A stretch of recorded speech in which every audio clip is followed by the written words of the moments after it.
So ladies and gentlemen, thank you for your grace. That was Dr. Rick Gillespie and his wife Denise. A round of applause to them. It seems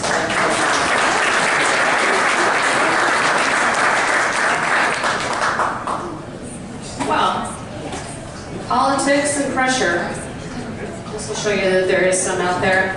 Here's how we're going to go for the rest of the evening. We debated whether or not to stop the entire debate. It was a bit of a split. Most of us decided it was warranted to still go forward given that Dr. Gillespie is all right. Thank you to everybody's quick reaction and to the great graciousness. We spoke with each candidate beforehand to make sure that they were all right with it as well. And what we're going to do is allow the candidates to finish the question that Curtis had started, of which he will, of course, right now restate. And I believe Commissioner Beatty, we left off with you. And then Aaron's got a final question. And then I'm going to hit the floor with one of my advocacy council members and go straight to audience Q&A so we can engage and be the kind-hearted, warm, diplomatic, civil human beings that we are here in Deschutes County. All right, thank you guys for your patience, and thanks for everybody who helped Dr. Gillespie, and thanks for the quick trigger for John Skidmore for calling me so quickly. So we're going to pick up with a question that we were in the middle of answering. I'll ask Commissioner Beatty again a question. At one of last week's county commissioner meetings, a county staffer said the time and resources it takes to process a commercial pot growing application costs more than the fee for the application, because nearly every one of them are being appealed at this point. I know you guys have talked about raising the fees, but what is it about those current regulations that's failing right now, and what needs to be done to fix it? So I would maybe not state that it would be failing, but I would state that we, you have a necessity for, sorry, this is a little distracting. In Deschutes County, we have the most restrictive regulations in the state of Oregon. One of those pieces to the regulations is a land use compatibility statement, which is not required in any other county in Oregon.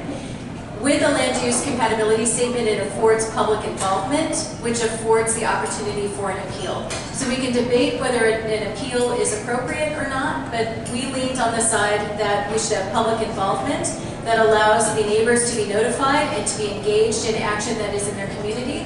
And it also, from the industry perspective, they have found that to be challenging because it is not something that is required in any of the other counties. So it goes back to that urban and rural conversation and how we bring our community together. So we do look different than any other county in the state of Oregon, but it's by design because we came up with that with the Marijuana Advisory Committee where we brought both sides of that conversation together to have a spirited dialogue about what we wanted in our own backyard. So that is why I believe that those regulations are getting appealed. The costs associated we need to address, and we discussed that as well, as you noted. Commissioner Bone, same question. So the current regulations were put in place to narrow the path in our rural county, the EFU land, for this newly authorized, legalized crop as defined by the state of Oregon. When the information came down to us from the state legislature said it is a crop and it shall be grown on EFU land, and the people did vote for it by 51.8% in Deschutes County. Talk about the tough position you're in. I'm proud to say we did narrow the path. We have called up the appeals as they're happening. We've spent a lot of time in the last few years listening to all the sides to really know the deep knowledge of what the cause and effect are, what people are responding to when they're coming up saying, I don't want this in my backyard and here's why. The appeal system and land use in the state of Oregon puts us in this spot. And maybe we like it, maybe we don't, but that's the reality of the situation. A neighbor can appeal the application, it gets a hearing, and that's the process that we've been doing for a couple of years now. The fees cover the true cost of doing business because of that appeal process. And it's not just marijuana, it's all land use. And not everything's controversial, but all the controversial land use gets appealed and it costs time and money. And then Patty, there, same question. Okay, we're talking about the county cost, aren't we? We're talking about the rural community that did not vote for marijuana. We should have actually been given the option of voting again, but we weren't because we were in that 50 to 55% range. So we were not given that option. The people in the rural community have spent probably over $600,000 of their money fighting it as individuals, which is really, really unfortunate. They're the ones that are feeling the impact. And I think that, you know what, I think the county could have let us go back and have a vote. It just wasn't quite right when you can see that marijuana, because of the stacked marijuana advisory board, as I call it. I believe there's a couple people that were on our side that are here tonight, but it was stacked. And you can have marijuana growing on 5 acres. Think how close that odor is going to be to you and that smell. It's going to be right in your bedroom every night. Thank you. All right, starting over again, Aaron's going to complete the final question. After he is done with that, you'll want to be prepared, if you have one, to ask a question of your opponent. From there, once that's completed, we'll go out to audience Q&A. Go ahead, Aaron. Let's see, we finished up. We started with Ed, so it's Tammy's turn this time. Okay. Commissioner Bainey, the current job description of a Deschutes County Commissioner these days is primarily handling land use issues. With the increased tensions around farming, events, McMansions, even dogs, how can you as a commissioner make life better in the county? The most important thing that a county commissioner can do is listen. We have very spirited dialogue in Deschutes County, and we come together to try and seek solutions. So for me, it is about being objective. One thing that I think is a challenge is that individuals coming without the ability to be objective and listening to both sides of an issue. And for me as a county commissioner, it's important that we hear all of those opinions, and I remain as objective as possible with each one of those issues. And we are a county of first impression. Many things come here that you wouldn't find in another county. And I think that the regulations, the land use compatibility statements around marijuana is a prime example. So we see a lot of issues that come before us, and it's important that we remain objective, that we listen, and that we are present. Thank you.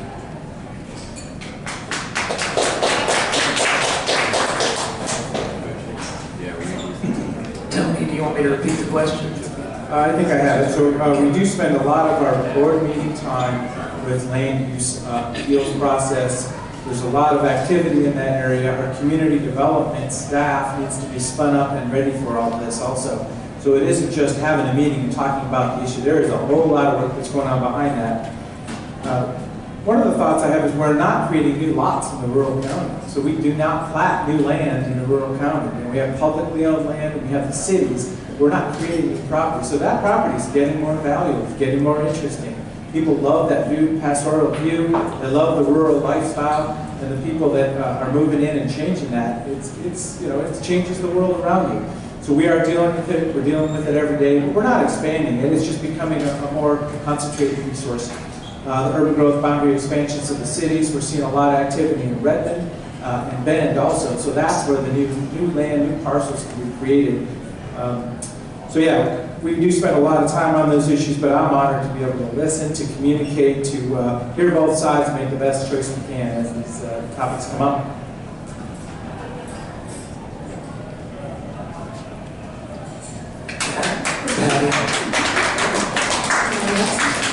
Would you like me to repeat the question? No, that's fine. I've had a rather unusual evening. I would say those are my next door neighbors, and they're dear people.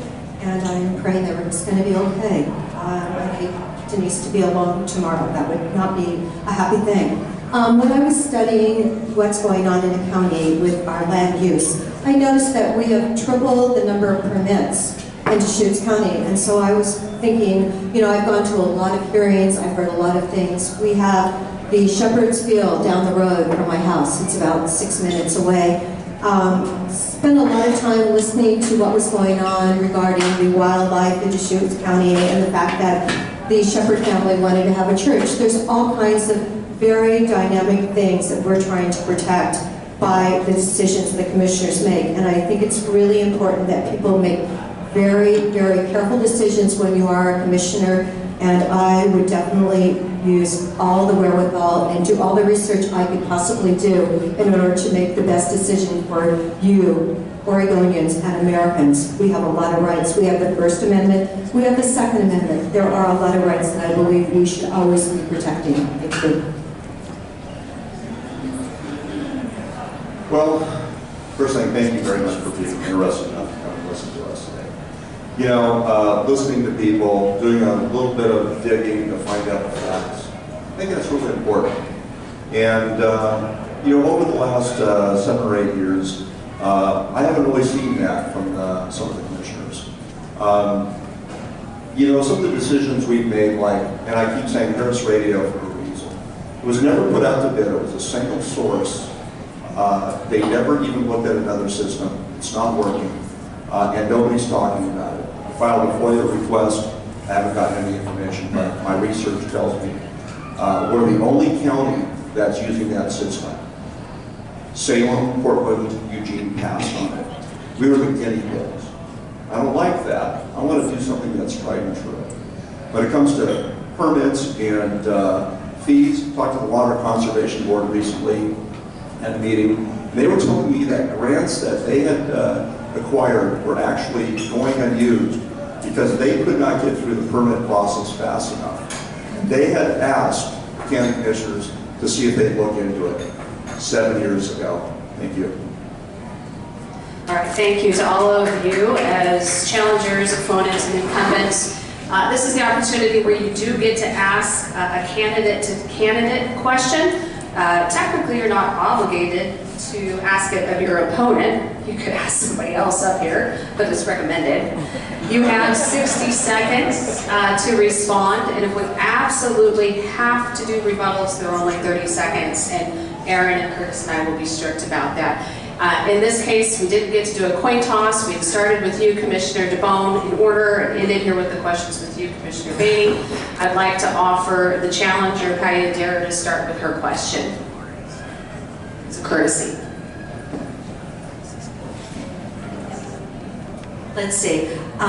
Commissioner Bainey, I have a question regarding marijuana as a gateway drug. Do you have an opinion on that? I do. I think that we need to keep marijuana and every drug, including alcohol, out of the hands of our kids, which is why our public health department has been applying for additional grants to be able to address this. I would say that the state of Oregon is behind in terms of being able to have that education and awareness piece to the level of matching the fact that we've legalized something but haven't also had a campaign to make sure that there is enough knowledge and awareness, but I think it's an important conversation that happens within the public health department, within our schools, and the county is a partner in that conversation as well.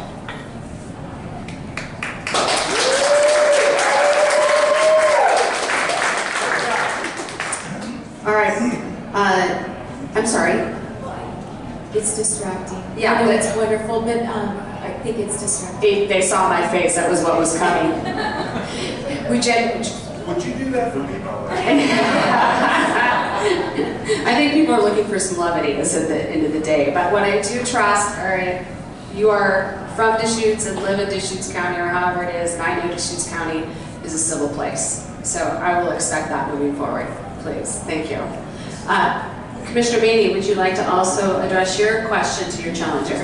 Sure. I would like to first state that I had heard the comment around the 60% in the general fund, and although those numbers are factually incorrect, I would ask if you could please name one county or city in the state of Oregon that last year reduced or did not apply their full millage rate to the taxpayers. I don't have an idea what county it is. It's probably no county, but that's not where I live. I live in Deschutes County. We are a rapidly growing, very wealthy county with a lot of people coming in from California. The average median price now of a home in Bend is $424,000. And guess what, sorry?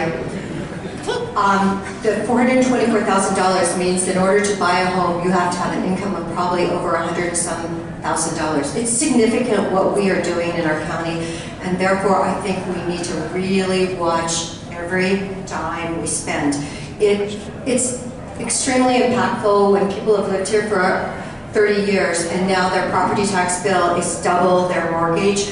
How are those people going to stay here? I actually went by Adair Homes. Adair Homes said they tell everyone to move to Crook and Jefferson County. That's where they can actually afford to have a home. It's a lot less money. Thank you. All right. Ed Barbeau, I would like you to be able to offer up your question unless I have omitted a rebuttal from either yourself, Commissioner Maney, or Challenger Adair. Are you good? Both of you? Okay, great. Ed, your turn. All right, so I'm going to stay on the theme of public safety. That's important to me. Hold the mic a little closer, Ed. I'm sorry. You know, I always thought I had that voice I could just carry. I apologize. So, you know, public safety is important to me, and it should be important to all of you. And you've heard the commissioners talk about public safety as being very important to them. They've mentioned it twice. So my question to you is, before you purchased this system, and you were on the interoperability board, so you were privy to a lot of information. You spent $4 million on this system. Did you even spend 5 minutes getting on Google and taking a look at all of the cities, states, and counties around the country where this system is failing and it's an abject, bad decision? What do you think about that? So the perception that you have there about this Deschutes County 911 radio system seems to be way off at this point in time. We had issues with our system. We brought in Harris, Deschutes County Commissioners, are the governing body of 911, and we brought it to the next level of response for the vendor, which is Harris. But also, we have an operational system used by the state police, Oregon Department of Transportation, and now all of our public safety agencies, the sheriff, the Bend Police, Redmond Police, Black Butte, Ransom, Sun River. So we have an operational system. It had technical issues in the city of Bend, and as I say, it was elevated, the system's been optimized, we've had some antenna changes, and we're going to add a site to this system. We saved $6.5 million by partnering with the state on this. We had an estimate that it was going to be a $13 million project. We spent $6.5 million on this, and we've done it without debt. So I know you're just like a dog with a bone on this, but we've moved past it. We have an operational system, and the officers are using it today, and they've been using it since last July. All right, thank you. Necessary for a rebuttal? Oh, I'd love to. 30 seconds. $6 million. Last time we talked, you said it was $4 million. Now with that partnership, which by the way, at the OSP level, it's not working properly either.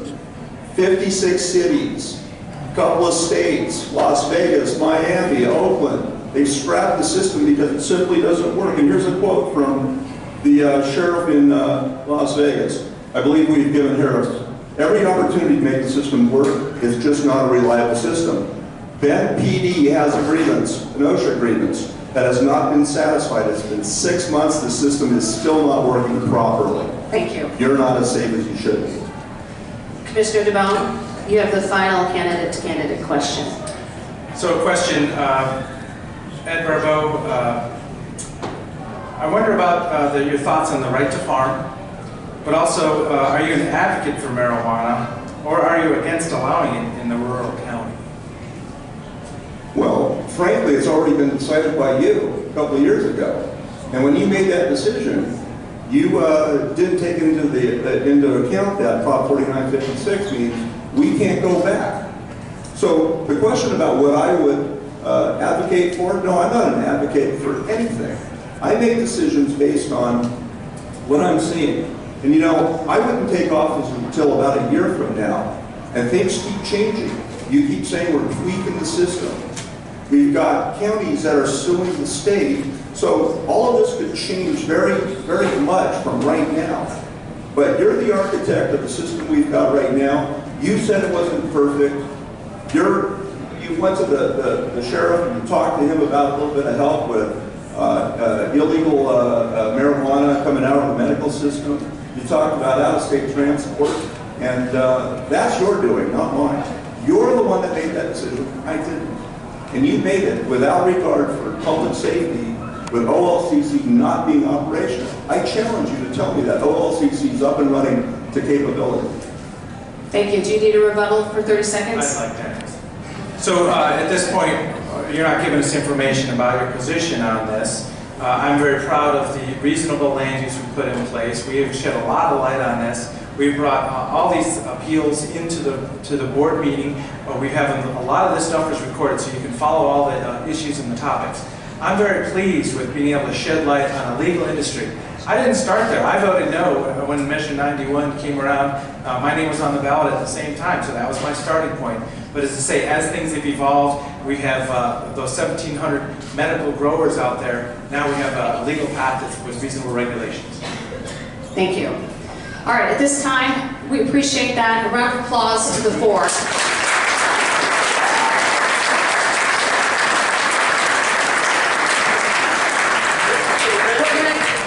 Here's how this. All right, so thank you again. I'm going to encourage you to keep to civility.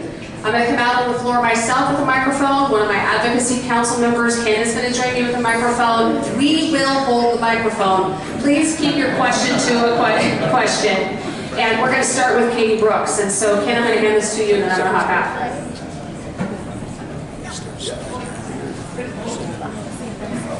First of all, thank you, commissioners, candidates, for being here tonight. Thank you. You trust me.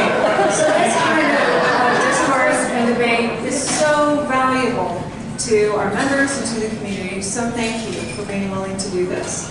My question goes out in light of how quickly we're growing and the burden it puts on our community to accept new folks who are wanting to live in this fabulous place. What is each of you, succinctly, idea of what livability is in Deschutes County? And please keep your answers to 30 seconds or less. Oh, there you are. Livability for me is raising my daughter, having her be able to go through our public school system, stay in this community, travel from this community to be able to experience life, but to also come back and take that intellectual capital and apply it back within this community to where she can give back to the community that has given so much to her. So for me, livability is about families. It's about your ability to thrive. That means housing, that means jobs, that means community, and that's what I feel about livability. Thank you. So my thought is, as commissioner, providing a safe, stable, and predictable environment for people to thrive in. So we do provide a lot of services at the Deschutes County level of government, but also each one of us having relationships with your family members, with your neighbors, in your community, hopefully the schools, the other families in your neighborhoods, and having that stable environment where we can thrive. We do need to welcome new people. We are a growing area. People really want to be here, but that's been going on for a long time. So there's phases of that, and it's happening right now. Population growth is very aggressive. So we want to welcome the new folks and share our Central Oregon lifestyle. Thank you. One of the reasons why we moved here was because you have a 5-star medical program, and I want to support that. I want to have that to continue. One thing I would love to see is immediate government response. I believe there was a second fatality in 4 months. I just came in from East Bend Sunday at 4 o'clock, and at 6 o'clock someone lost their life. I saw ODOT was talking about it. I would hope that our county could immediately respond when there's a problem, and we don't have to wait another 6 months for an answer. I love our education to keep improving, and public safety definitely is something that I feel like it's got to be part of our community. There's a lot of activities here. We've got a wonderful outdoors. Thank you. Thank you for noticing. Bonnie, for our sake in the audience as well as the moderators, will you hold those up past your head while I'm out here? Thank you. Well, you know, we all moved here for one great reason. This is one of the most beautiful places I've ever lived. I've been here for over 30 years. I came up here because I was an athlete and I wanted to, ride my bike and get on the mountain and take a walk through the woods. It was important to me, and I think it's important to you. That work-life balance is very important to us. So I want to make sure that my grandkids have a job, they don't have to leave. I want them to enjoy all the things that you and I have enjoyed over the years here. It's a beautiful place. Let's plan it well. Let's do it right. Thank you. Thank you. Appreciate that. Okay, questions from the audience?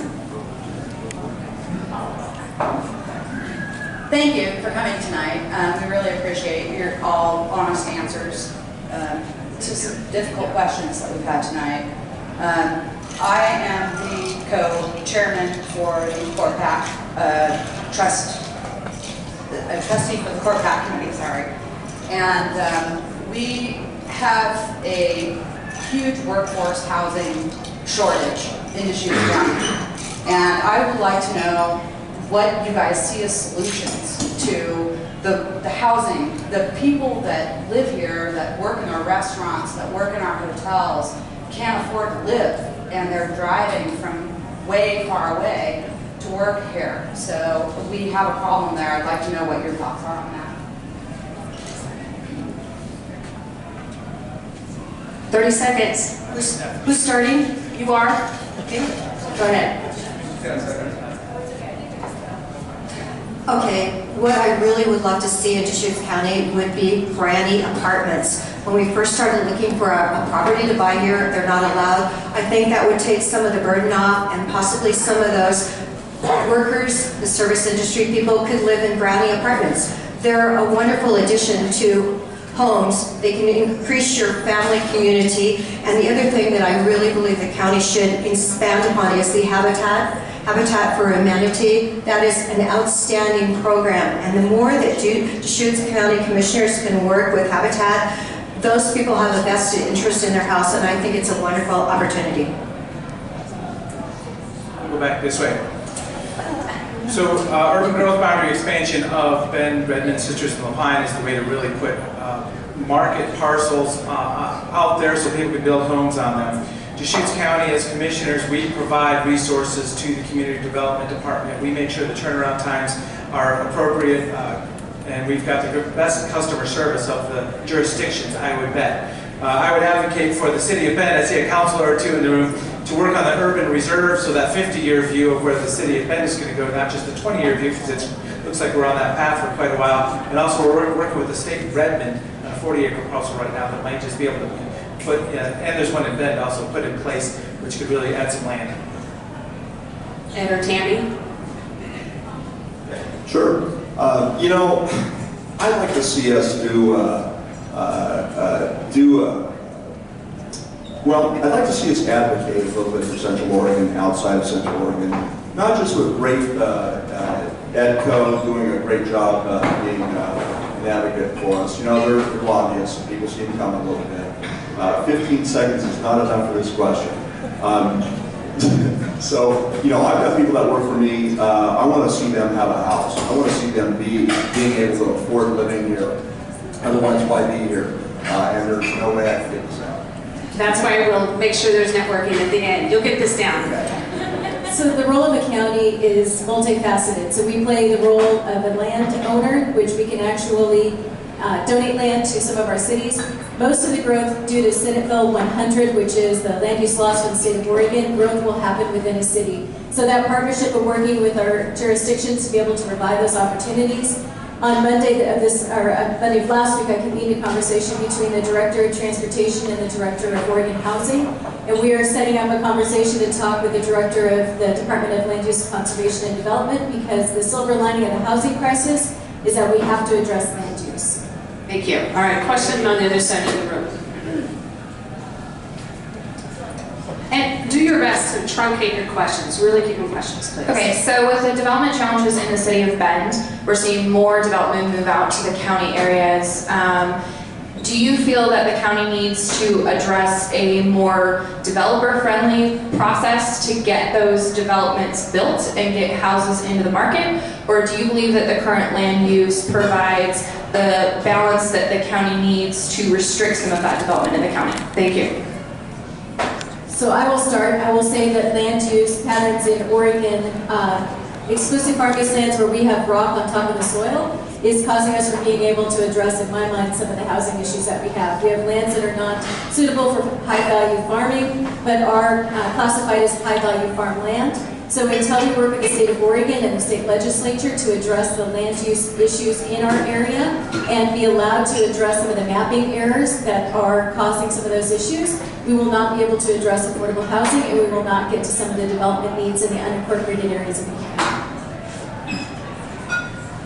So I do support accessory dwelling units. If we could get there in the rural county, that would be a great opportunity for existing parcel owners to be able to add some capacity. When we talk about adding a development, you know, like in the past it was destination resorts, it gets pretty complicated no matter how you cut it. Roads, water, and sewer are always big, big issues when you're dealing with this. So there isn't a way to really make a tough problem easy in this situation. The land is available. There are some marginal soils that are called farmland that maybe could be reclassified, and that's been done in some other counties in the state of Oregon. So there's a good discussion there.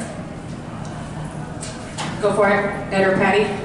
I'd just like to say that I was told the urban growth boundary for Bend was actually expanded about a year ago, and still we haven't had one shovelful of dirt moved. So things do need to move a little faster. The fact that we have a 4-month wait for a permit that used to be signed on the counter, a lot of things need to happen. I believe that the county planning department has really got to get up to speed so that we quit creating and expanding our problems with not enough homes.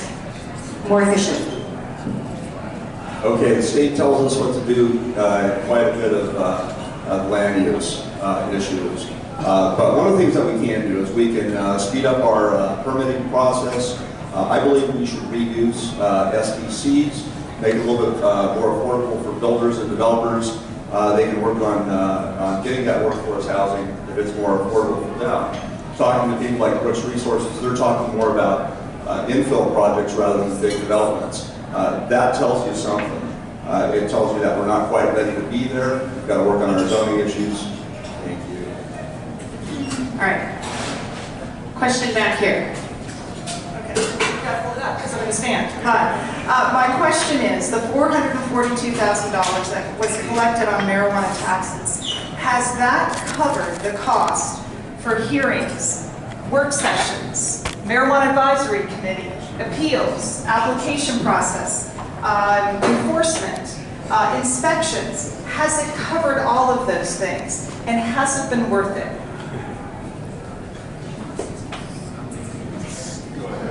So the revenue hasn't been spent yet because the revenue projections are just coming in. And so we do have money that is available, and our board has had a conversation about it. Has it covered those costs? Those costs have been covered through the actual cost of service, which we've just identified that the permitting is actually not meeting that need, so we are readdressing that. But in terms of the spend of that dollar, the board as well as our budget committee will have an opportunity to determine how that money is spent, and that includes 3 members from the community, so we have citizen involvement there too. So it does not cover it. It was a vote of the people statewide. They brought up this to us. The state legislature 6 months later defines it as a crop for farmland, and then we got going, and it's been a couple of years now. So it does not cover it. But there is a revenue source that's going to start to be reoccurring. We're going to be able to invest that. We're already talking about public safety and addiction support and mental health support. So we're going to be able to do something with that revenue. But yeah, we've added it to our cost of doing business. We spent a lot of hours in the boardroom hearing appeals and really processing all this land use. Since I'm not a commissioner, I have a different point of view. I just wanted to say that some of the marijuana operations are already falling apart. They're not paying their propane bills. Northern Energy just removed 7 or 8, 9 propane tanks the other day because they weren't being paid. I'm wondering if the operations, because of the impact, the fact that the market is saturated, what is going to happen with all those structures, all those greenhouses, because in Deschutes County, you have to grow your marijuana in a greenhouse. And those are flimsy buildings, and who's going to clean them up if and when California's impact takes us out? All right, so, just like Patty, I don't know if it's paying for it, and it sounds like it's not, according to Commissioner DeBone. But I'll tell you one thing that won't happen. If you're paying me to be county commissioner, you're never going to hear me say it's too aggravating to sit in a 4-hour hearing and hear an appeal on marijuana grow. It'll never be that aggravating. I'm not doing this because I need the job. I've got a job. I've got a business. I'm doing it because I want to be there. You'll never hear me say I'm too aggravated to sit for a 4-hour hearing. Thank you. Ken, I understand you have a question on the other side of the room. Hi. First of all, I just want to say thank you for running for election and re-election. It's never really a comfortable, delightful moment. So here we are, and we're learning a lot about our community and our county and how things get done. So thank you for that. As a city councilor, There are many areas where our work intersects and then where our work is separate. So I would love each of you to give us 2 examples where the city and the county can work more effectively together and better together to create better policy going into the future, and where those lines intersect. Thank you. Great question. All right, this time I'm going to try to fill this one first. I just want to get a chance to do that. You know, one of the things that I would like to see the county do is take either lottery funds or other funds that are available. We talked about increasing taxes coming into the county. I'd like to see the city work with the county on its road problem. Maintenance on the roads, I'd be up for matching grant funds to the cities if they would work on that problem. I think that's a solution that actually could be possible. I don't know all the numbers, but I'd like to give that a shot. So ways in which we can partner together. So we do. During the recession, one of the silver linings is that we got together and talked about shared services, ways in which we could actually come together, and part of that is the road striping and different things that we do for each other. I think it's important that we look at things like the urban reserve, that we do that together, that we look at transportation funding together. We're doing that on Pulley 97. There are a lot of ways in which we touch one another, and I think another prime example is the conversation around enforcement. Us being able to share a law enforcement individual to address some of these issues is a perfect example of working well together. And I would say we do also. I mean, it's already a great partnership with all the cities in Deschutes County. A couple thoughts though, you know, the land use planning, we mentioned the difference between an urban growth boundary is a 20-year time frame and an urban reserve is that 50-year time frame. Just somebody taking time to write it on a map and start talking about it, what it would look like 50 years from now is an opportunity. Also public safety, we already have our 911 county-wide system, and that's a district paid for by everybody inside and outside the districts, and it's used by the sheriff's office and all the police and fire agencies. So we work real well together, and having those relationships is going to be a benefit to everybody. Okay, I have some really specific ideas since we're talking about transportation. One of the things that I would love to see is the county and the city would work together. So remember last winter when there was all that snow down Wall Street and Bond Street and nobody could park? Let's get in there and help clean that up immediately. The city was so impacted. I know we had snow and snow and snow, but the other thing I saw was a pothole machine, an actual machine that goes in and fixes the potholes. I mean, if that machine is that truck, it's not that expensive. We really need one here because potholes seem to be a way of life in Central Oregon.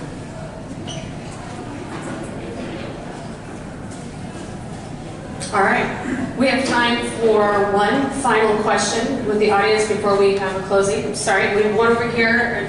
How quick is yours? 2. I might be able to squeeze it in. Can I ask one? Yeah, go ahead, start, Maggie. And I serve on the Deschutes County Planning Commission. I also represent an organization that works on a statewide basis, and am a 5-year resident of Deschutes County and love it here and never plan to leave. But I think it's really important that our elected officials, including our county commissioners, represent us in Salem to advocate for public policy and also for resource development. And so I'd like to know, if elected, what each of you will do to represent us on a statewide basis to bring resources back home. So I'll take a quick one on that. So it is difficult. I'm a single mom. I head to Salem. Usually I try to pack my schedule around a Thursday so I can go over and back. If we are not at the table, we are on the menu, folks. And so if we want to complain about land use, we want to complain about issues that are happening in Salem, we have to be at the table to be able to address those. I sit on this Oregon Transportation Commission. I actually chair that commission, which oversees the Department of Transportation. I also sit on the Oregon Stability Council, which helps to fund all of the affordable housing in communities. Thank you. So having relationships with our state representatives, we have one here this evening, Daniel Bonham, is from the north edge of the county. Thanks for joining us. But that's where I started, a relationship with Gene Wisnett, in my state representative. So as a commissioner, I've been able to go down to Salem, and anytime I walk in, I see Gene and Josie down in Salem, which has been very valuable. Tim Knope, Mike McLean, and all the players in Salem. It's an interesting dynamic down there. You need to understand that seems to be a majority party that has vision about where they're going to go and what they're going to do. So breaking into that, really having some balance, I think our legislators do a great job, but having the relationships, once again, is very valuable. And I too want to welcome Daniel for coming tonight. It's great to see him. He is a new member of our legislature and he is doing an amazing job. He's from the Dalles. The amazing stories. Also, we have Senator Cliff Benz, who just came and represented part of our county. He's from Ontario, but he is spending a lot of time here trying to understand our problems. So I know that we have to get things from Salem, but then again, you have to look and see. Deschutes County is an enormous business. It is an enormous operation and it needs a lot of attention. So I would plan on spending as much time working on Deschutes business and then carrying over to Salem when it was necessary.